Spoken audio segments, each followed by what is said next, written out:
Hello there, English. There we are. Hello there, English 405 students. If I haven't met you before, it's nice to meet you. I am Dr. Michael Martin. I will be conducting this online course.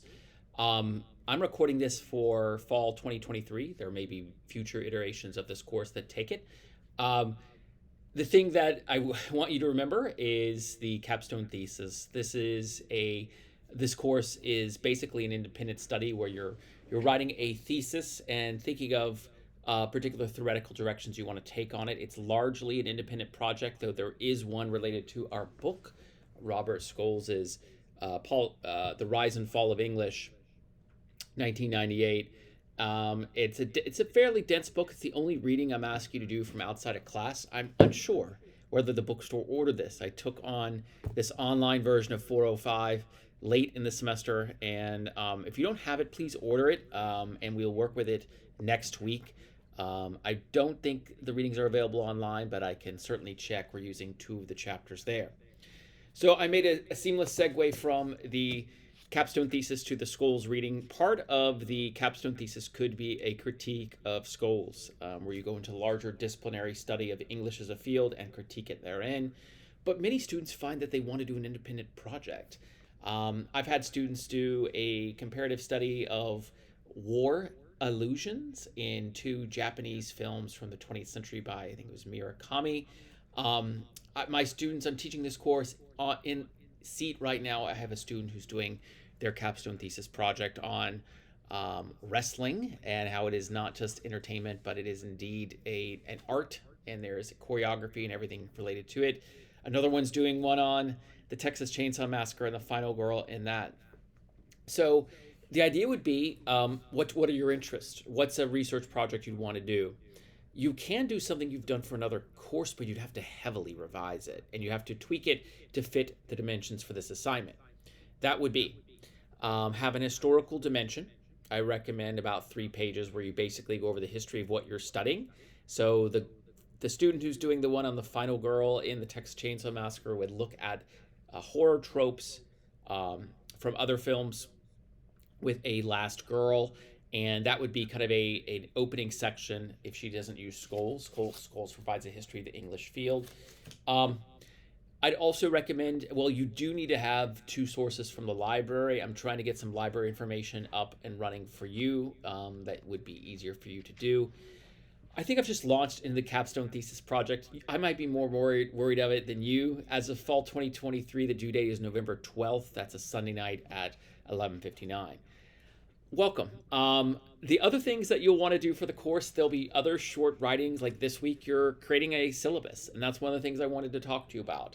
Um, I don't presume that all of you are going into teaching.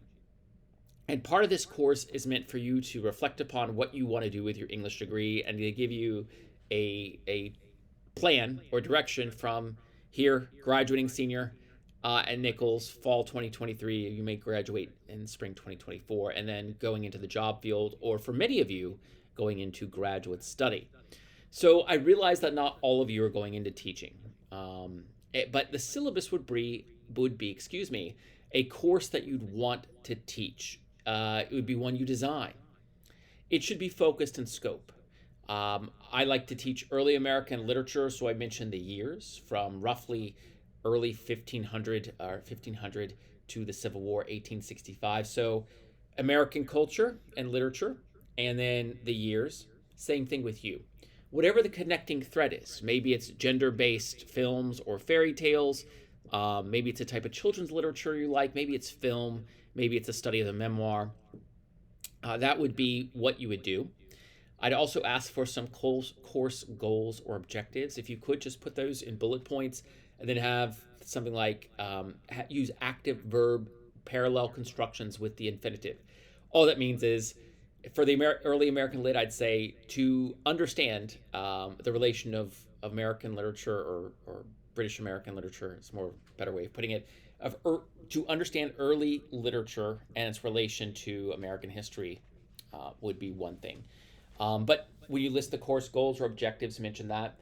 If you have a final project, you would then describe that. You would describe a couple of the assignments, and then you'd create a schedule. 16-week is the normal schedule. You could do a Tuesday, Thursday. In fact, I recommend that you just use my syllabus that I created for this course and just tweak that for your own liking. That would make it an 8-week online course. So it'd be a little less to do. Um, but I hope that that assignment isn't too onerous. Again, I'd like you to interrogate something that you find interesting and that you are creative and passionate about. Other things I kind of want you to know about this course, I do have 2 conferences with you planned. Um, I'm open to a plan B if you have a job or you simply cannot meet with me. But I'd really like to talk with you about your projects and collaborate with you directly. That would be, I want you to succeed. I think that those are some of the best ways to do so. Um, Other things you have to do this week, you have an introductory post. I also ask that you post some rough ideas for your capstone thesis project. The course syllabus is there. You should read that. You should read the capstone thesis directions immediately if you haven't done so already. Begin thinking about what you want to do as you're driving in your car, walking, just when you have a free time in your mind and you have a little bit of space. Because we're going to be writing those sooner than you think, and an abstract is due in about next Thursday, not this week, but the following Thursday, if I'm not mistaken. Um, I'll do videos every other week or so to set you up. This course is online. You should do fine with it. The capstone thesis is the hardest part. The second part of the course is built towards you revising that capstone thesis, but we can worry about that later.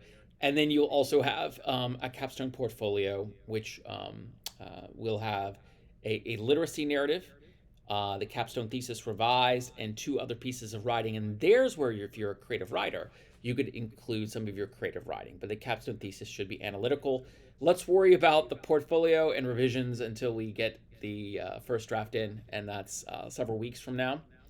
But welcome. I hope the course goes well for you, and we'll be working together this semester.